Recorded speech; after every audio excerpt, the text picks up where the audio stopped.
हाजमोला का सफर काफी दिलचस्प है।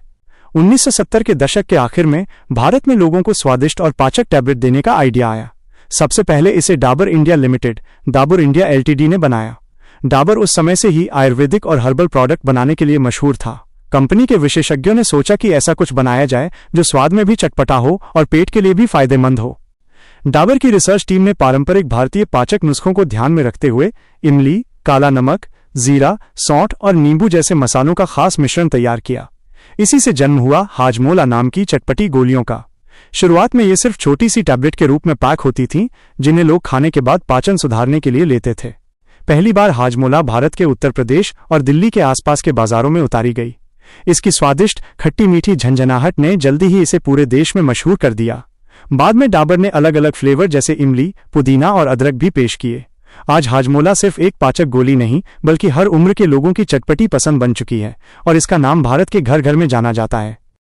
हाजमोला बनाने की प्रक्रिया पारंपरिक भारतीय मसालों और आयुर्वेदिक जड़ी बूटियों पर आधारित होती है। सबसे पहले इसमें इस्तेमाल होने वाली मुख्य सामग्री जुटाई जाती है, जैसे सूखा आमचूर, आम का पाउडर, काला नमक, सेंधा नमक, जीरा पाउडर, अदरक पाउडर, काली मिर्च और हींग।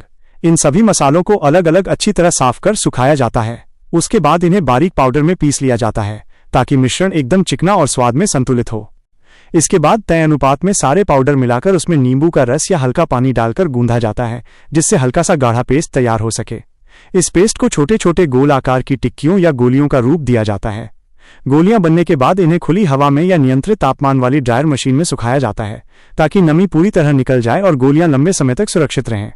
जब गोलियां पूरी तरह सूखकर सख्त हो जाती हैं तो इन्हें मशीन से पैकिंग यूनिट में भेजा जाता है। वहां एयर टाइट पैकेट या बोतलों में सील कर दिया जाता है।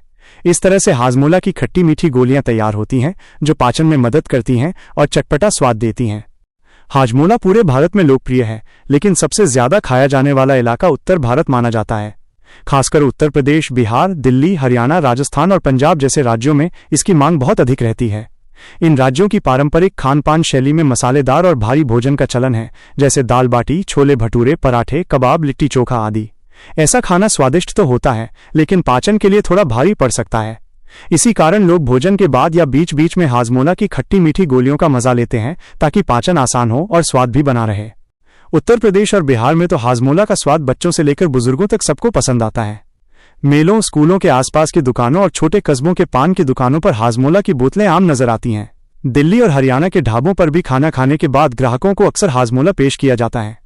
हालांकि हाजमोला दक्षिण भारत, पश्चिम बंगाल, महाराष्ट्र और गुजरात में भी खाया जाता है, परंतु उत्तर भारत में इसकी लोकप्रियता सबसे ज्यादा है।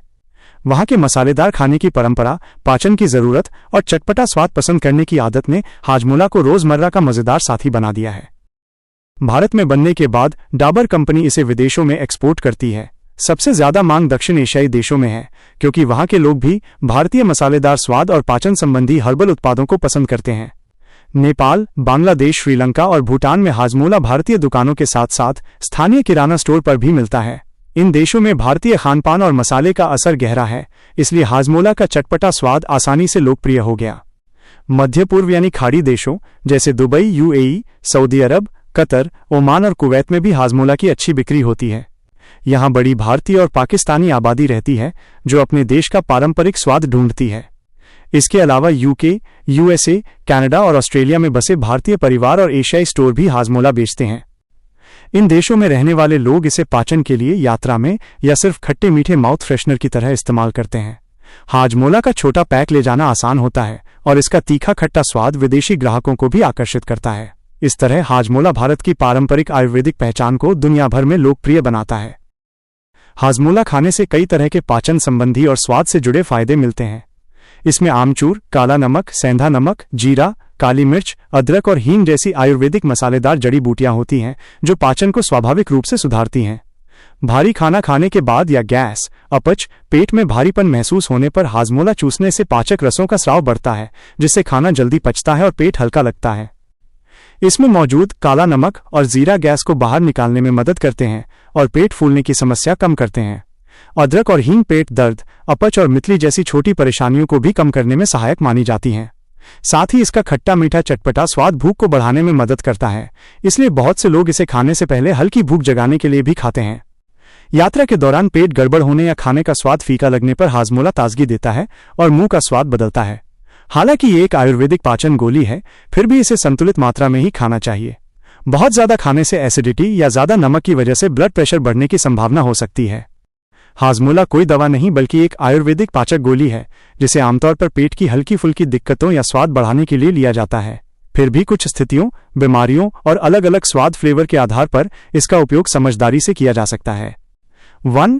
बदहजमी या गैस की समस्या। अगर आपको अक्सर पेट फूलने, गैस या भारीपन की समस्या होती है तो हाजमोला रेगुलर, क्लासिक या जीरा हाजमोला सबसे अच्छा है।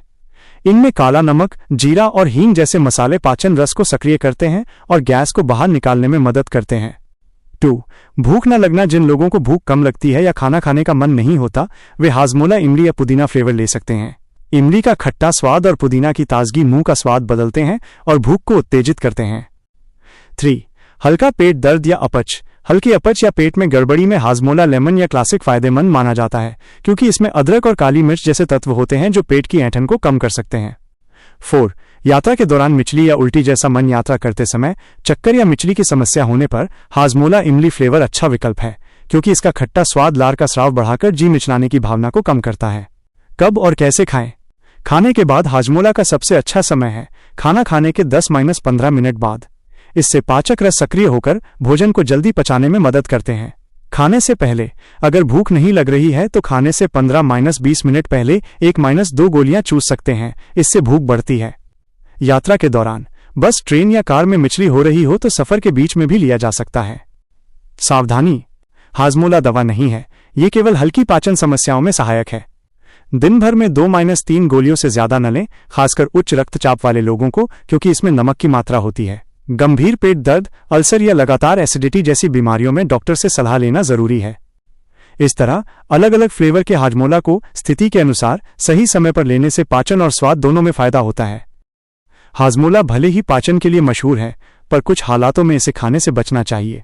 जिन लोगों को पेट की गंभीर बीमारियां हैं, जैसे अल्सर, गैस्ट्रिक प्रॉब्लम या एसिडिटी ज्यादा रहती है, उन्हें हाजमोला नुकसान पहुंचा सकता है, क्योंकि इसमें नमक, इमली और मसाले की मात्रा ज्यादा होती है, जो अम्लता, एसिडिटी को बढ़ा सकती है। हाई ब्लड प्रेशर वाले लोगों को भी हाजमोला सीमित मात्रा में ही लेना चाहिए, क्योंकि इसमें नमक की मात्रा अधिक होती है, जिससे ब्लड प्रेशर बढ़ सकता है। डायबिटीज के मरीजों को भी शुगर वाला हाजमोला ज्यादा नहीं खाना चाहिए। गर्भवती महिलाएं या छोटे बच्चे अगर ज्यादा खा लें तो पेट दर्द या दस्त की समस्या हो सकती है। अत्यधिक सेवन करने पर दांतों को भी नुकसान हो सकता है, क्योंकि इसमें खट्टे तत्व और चीनी दोनों होते हैं, जो दांतों की परत को कमजोर कर सकते हैं। रोजाना कई गोलियां खाने से पेट में जलन, मुंह के छाले और डिहाइड्रेशन की समस्या भी हो सकती है। हाजमोला को सिर्फ स्वाद या हल्की पाचन समस्या के लिए थोड़ी मात्रा में ही लें। ये किसी गंभीर पेट की बीमारी का इलाज नहीं है, इसलिए अगर लगातार पेट की तकलीफ हो तो डॉक्टर से सलाह लेना जरूरी है। सीमित मात्रा और सही समय पर लेने से ही इसका फायदा है, वरना यह हानिकारक हो सकता है। ऐसे ही मजेदार वीडियो देखने के लिए हमारे चैनल को सब्सक्राइब करें, लाइक करें और कमेंट में अपनी राय दें।